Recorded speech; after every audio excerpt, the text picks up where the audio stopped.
Czytanie z listu świętego Pawła Apostoła do Kolosan.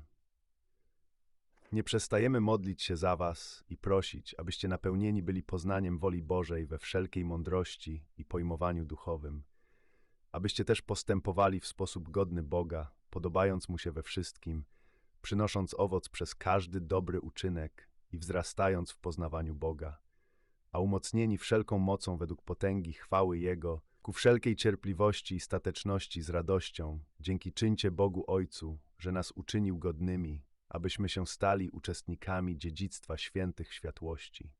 Bóg wybawił nas z mocy ciemności i przeniósł do królestwa Syna umiłowania swego.